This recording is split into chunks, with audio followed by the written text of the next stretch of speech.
اے محبوب آپ ان سے کہہ دیں لم یلد ولم یولد کہ اس کی کوئی اولاد نہیں ہے اور نہ وہ کسی کی اولاد ہے۔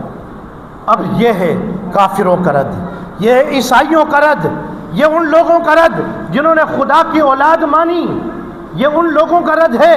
جنہوں نے خدا کے لیے اولاد کو تسلیم کیا۔ تو مصطفیٰ کریم صلی اللہ علیہ وآلہ وسلم مسلمانوں کو عقیدہ توحید سکھانے کے لیے اللہ رب العزت نے جو آیاتیں نازل کی، ان آیات کا پس منظر یہ ہے کہ مصطفیٰ آپ ان سے کہہ دیں کہ جس رب کو ہم مانتے ہیں اس رب کی کوئی اولاد نہیں ہے، اور وہ رب بذات خود بھی کسی کی اولاد نہیں ہے۔ اس سے پتہ یہ چلا کہ عیسائیوں کا نظریہ جو انہوں نے نظریہ رکھا کہ لقد کفر الذین قالوا ان اللہ ثالث ثلاثہ، کہ عیسائیوں نے جو نظریہ رکھا کہ ان اللہ ثالث ثلاثہ، کہ خدا تیسرے میں تیسرا، کہ عیسائیوں کا نظریہ تھا کہ حضرت مریم بھی خدا ہے، حضرت عیسیٰ بھی خدا ہے، تو اللہ نے اس کا رد کر دیا کہ ارے نہیں، وہ رب نہیں ہے، وہ رب کے بندے ہیں۔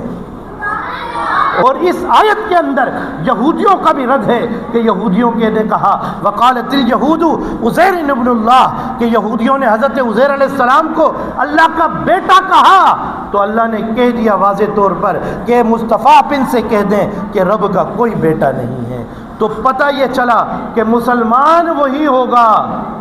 مسلمان وہی ہوگا جو رب کو ایک مانے گا، نہ رب کا بیٹا مانے گا، نہ کوئی تیسرا خدا مانے گا، نہ ان لوگوں کے لیے جو کہتے ہیں کہ خیر کا خدا اور ہے، شر کا خدا اور ہے۔ ہم یہ کہتے ہیں کہ وہ خدا ایک ہے جس کے لیے چاہے خیر مقدر کر دے اور جس کے لیے چاہے شر مقدر کر دے، وہ ان اللہ علی کل شیء قدیر ہے،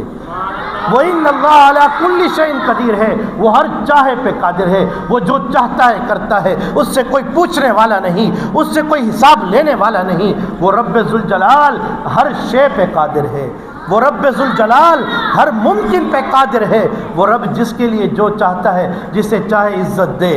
قل اللہم مالک الملک تؤتی الملک من تشاء وتعز من تشاء وتذل من تشاء، جسے چاہے عزت دے، جسے چاہے ذلت دے، جسے چاہے وہ دنیا کے اندر بادشاہی دے، جسے چاہے دنیا کے اندر کمتر بنا دے۔ اس رب ذوالجلال سے کوئی پوچھنے والا نہیں ہے، وہ رب ذوالجلال بادشاہ مطلق ہے،